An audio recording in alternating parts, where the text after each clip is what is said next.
Well, hi everyone, Mr. March here out on the West Coast. It's Saturday morning and hopefully I'll get time to get some videoing done and some content uploaded today.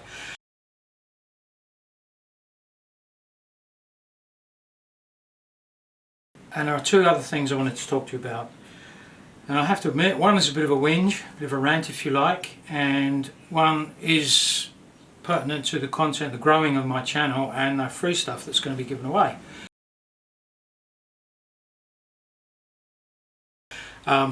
Super busy with all sorts of things. Apologies I haven't been able to get on and continue on with particularly the Guild Knife Makers Challenge. I'll go over a little bit more of that later, where I got to and the reason why I haven't actually been able to get onto it.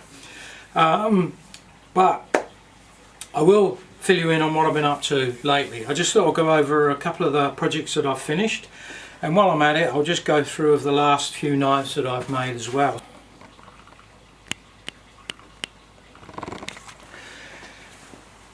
So you can see there's an array of tongs and knives here I've got on the bench, and what I'll do is I'll just basically go over a few of the projects I've done in recent times. After many years of not making knives, I used to just make them purely by hand with files and whatever I could get hold of. Eventually I got my 2x48 grinder and started getting back into knife making again, and I guess that might be a year or two ago, maybe 18 months ago or something like that.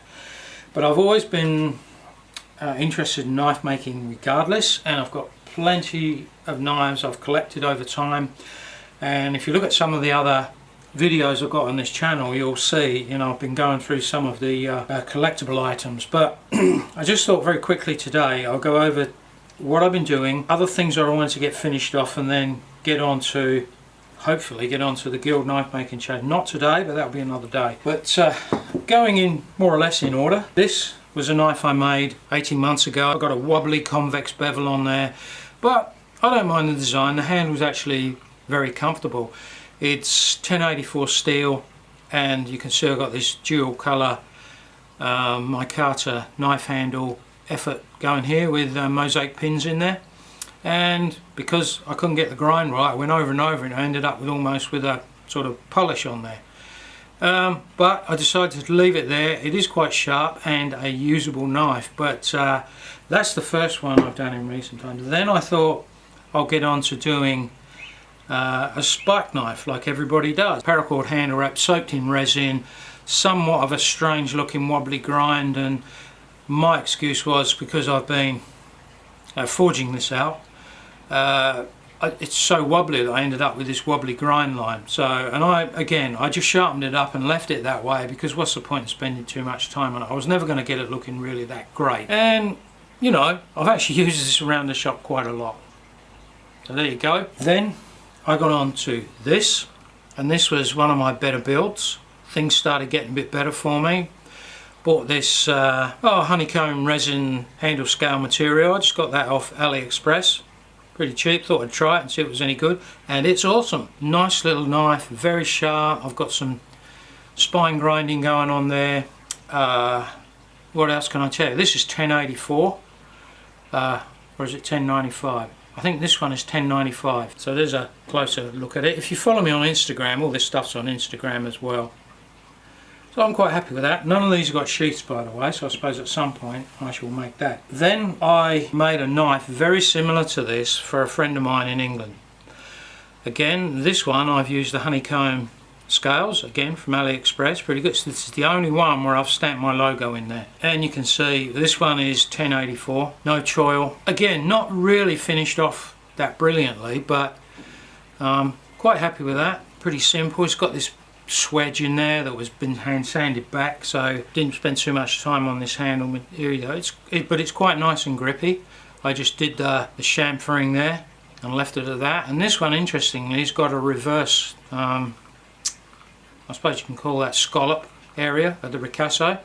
Normally everyone goes the other way, and I did it this way around just to try it, and I actually quite like it. I might do that again.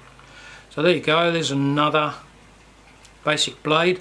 Bushcraft knife, I suppose. Then I had some steel left, and I just wanted to make something with a much bigger blade on it. White liners, 1095 steel, stainless steel pins, and I've got this very strange handle grip Very shallow choil in there. I don't know why I went so shallow there, but there is a shallow choil in there.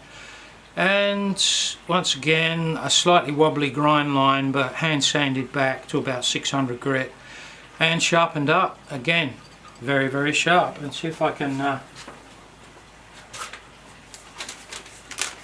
show you all of these. This is a receipt, and all of these. Oh, I shouldn't cut that. That's anyway, you can see it's sharp. Just did it for the fun of it. It's not going anywhere, it's just something I'm going to keep in the workshop. These two blades I made quite some time ago. Was practicing ferric chloride etching and then just threw some handles on there. And so this is part of the reason why I haven't been able to finish the Guild Knife Makers Challenge, because I had all these things lying around that were bugging me and I just wanted to get them finished. I didn't film it, I just wanted to get it finished though. And I think that came out pretty well. A little bit more work finishing off some of these areas, but this came out quite nice. Again, I'll show you how sharp it is. Not super sharp, but again, a usable knife around the workshop. Copper pins. This is Jarrah, which only grows here in Western Australia. 50-year-old floorboard. Would that be 50 years old? Yeah, 50, actually almost 60 years old floorboard, which I've used, and it comes up really well, nice and dry. It's not going anywhere, it doesn't need to be stabilised, and you can see I finished it off quite nicely there. And I've got this giant finger groove, or choil if you like, which gives me that finishing point for the sharpening point. So I guess that's like a giant choil. But yeah, I really enjoy this knife, quite nice. So this is what I wanted to finish off. This is the same, and this one's got homemade micarta on there, and it didn't really work too well. But again, it's ferric chloride etched, stone washed, sharp. No, not very sharp. It is sharp, but not too bad, but it's not brilliant. And that was again just an experiment really, to see if I could but interesting. Must have to do a much better job on this handle material. Again, a nice little knife shop, 1084, and homemade blue and white micarta with mosaic pins. I'll just show you what happened with this.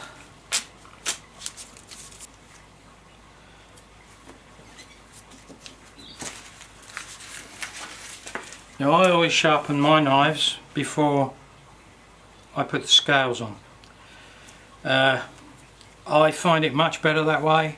I've got this here which I put on. You can see here that wraps around there, and I can't cut myself, so that's what I do.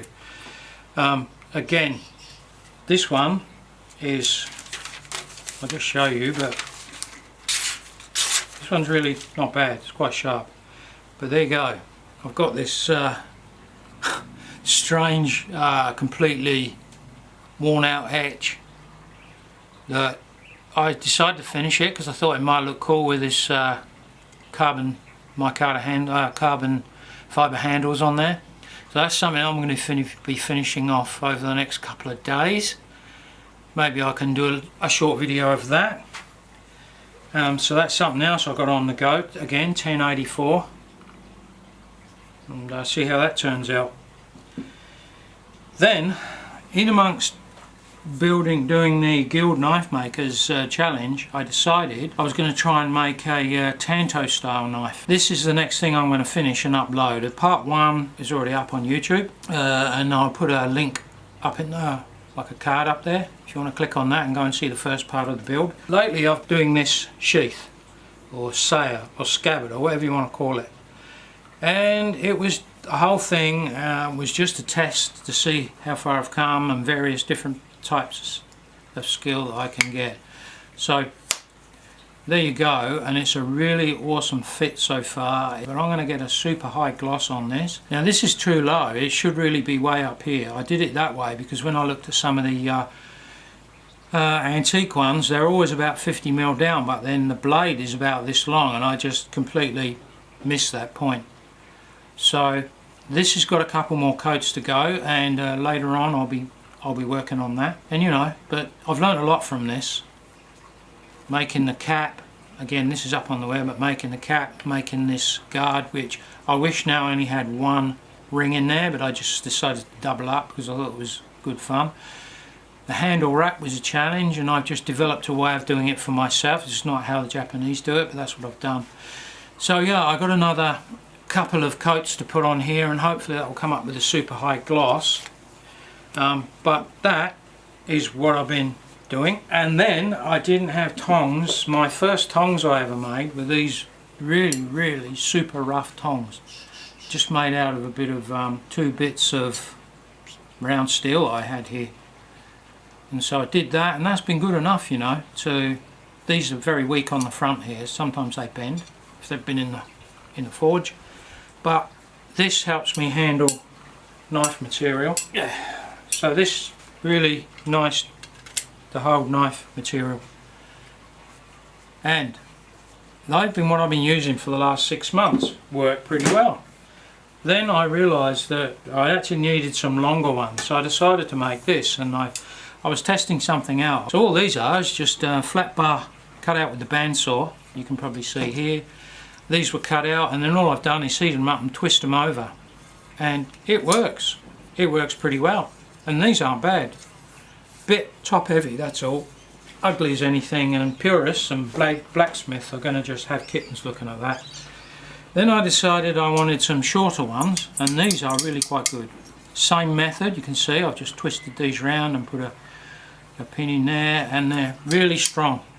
These are very good. And this is another set that I made with slightly longer pieces here, which is on front of this. I hammered this out. You might be able to see I forged this out nice and flat to lighten the end, and this boss here is much smaller. And they're much longer, which is okay. The only problem with these is the reins are springy and a bit strange to use, so I'm not sure what I'm going to do with that. I might just forge some fullers in here just to stiffen these up a bit and straighten them out a bit better, but that's what I've been doing, because I made one and then I had the inspiration to keep on making more. Now back on to the guild challenge. So here we are. This is the one I'm going to work on next. This is supposed to be the guard, which will go on here, and this will all get shaped down. So this is going to be a metal guard, which it has to have. So I'll put a link up here somewhere with the first part of the guild challenge. I think this might even be part 4 now. But I've got to make 3 with different aspects. So this one's got to have a hidden tang with a metal guard. All these are 1084. This one has to have bolsters, which is what these are going to be. And at this stage I don't even know if that's going to work, but that's what I've cut out and that's what I've got planned. This one is got to have a tapered tang. So tapered tang there, and yeah, none of these have been sharpened yet, but anyway, that's what I've got to get back onto. So there you go, just a quick video today of what I've been up to so far. And I'll also, you might see, and I'll just pan around here, I've been also working on tidying up the workshop. So all of this, don't look underneath the bench, but all of this is what I've been working on. You can see here the drill press, the bandsaw, the forge, the tempering oven, and then right on the end is the tumbler machine that I made with the bicycle wheel and a basic motor off an aircon unit. I've also been building an aquaponics system. So there you go. That's the bell siphon. I don't know if you can hear that, but you can just hear that starting to empty. The bed's just emptied. But here it is here. So this is an IBC tank, 1,000 litre IBC tank. I've got a pump in there. I got off AliExpress for half the price they sell them here at the local. Our local fish and lily pond supplies. You can see the bell siphon underneath there, and basically the fish live in there. It pumps water up into the bed, that empties back down in there, nice and clean water. All the waste and fish crap and nitrates and nitrites, whatever they are, get pumped up. The veggies, which you've got tomatoes, I think there's garlic and obviously there's lettuce along the back there. All that feed off the nitrates and fish waste, and then the clean water gets pumped back down, or gets siphoned back down, this bell siphon, down into the tank. Nice and clean water for the fish. So there you go. And by the way, you can see some swords up there. I picked those up at an auction, probably about a year ago. I'm not really into swords, but those I liked, and I'm gonna probably restore them. I don't know how. As I say, I know nothing about swords. And over on the other side there, you can just see there's a couple of spears that I got from Africa. Got these from Zaire when I was there about 30-40 years ago. And my beloved Manchester United shirt on the end there. So if you're into soccer, there's only one team to follow, and that is United. Just remember that. So yeah, there's lots on the go. I'll try and get this video edited today and uploaded, just so there's some content for you to look at and give you an update on what's been going on. And there are two other things I wanted to talk to you about. And I have to admit, one is a bit of a whinge, a bit of a rant if you like, and one is pertinent to the content, the growing of my channel, and the free stuff that's going to be given away. If I'm really honest, I haven't really tried hard enough to grow the channel and share it like I should, but I do YouTube, Instagram and Facebook. I really don't have time to do anything else. The only reason I do Facebook is because I can automatically load my Instagram stuff up onto Facebook. Now I don't engage there at all, so I'm going to try working on that and share it with as many people as I can. You know, I might get a few followers and subscribers and whatnot from that. Leads me on to the first point, and that is, I believe some of these YouTubers out there that let's just say small YouTubers. I'm not talking about the massive ones like the Jimmy DeResta and you name it. They've got hundreds of thousands, in some cases millions of subscribers. I don't expect to get much feedback from those guys at all. I followed Jimmy DeResta for many years. His videos, they're barely edited at all. He hardly ever talks on there.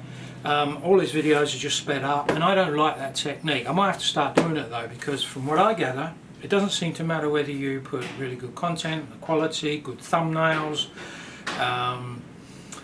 engage, whatever it is, doesn't seem to matter. All that seems to matter is the content. Now I don't know what trips the YouTube algorithm. Some people say, oh, you've got to do live streams, but what's the point when I've only got, what have I got now? I did get another subscriber last night, so really appreciate those guys. With so few subscribers, what's the point of me doing live streams? There's going to be nobody watching it, so I'm not going to do that. I've got to wait till I've got at least, you know, a couple of thousand subscribers if I get that far.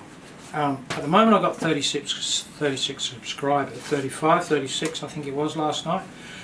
And I guess my first milestone is going to be 50 subscribers and then 100, and who knows where from there. But the first thing I wanted to talk about is I spend quite a lot of time making comments on other YouTubers' channels. I'm always very supportive of them. But the thing is, I think these YouTubers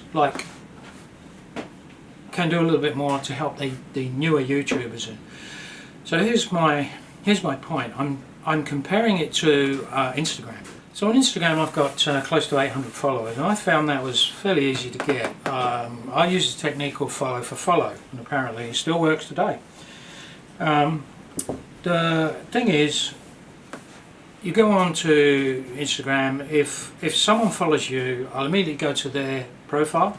If they're not spammers or anything like that, or you know, like bots or something, I'll go and have a look at their profile, have a look at what they've got in there, like a few of their photos, and I'll follow them back. Now, it has to be something I'm interested in, or similar channel, you know, like if they're camping or they got use of knife in any way. Well, I'm a knife channel, so, you know, that makes sense. So, you know, it's an engagement that is very dynamic and very quick, and honestly, I think something like that can work for YouTube. So here's the thing, some of these channels, I follow some channels which are about just a handful of subscribers, you know, 30, 40, 50 or 100.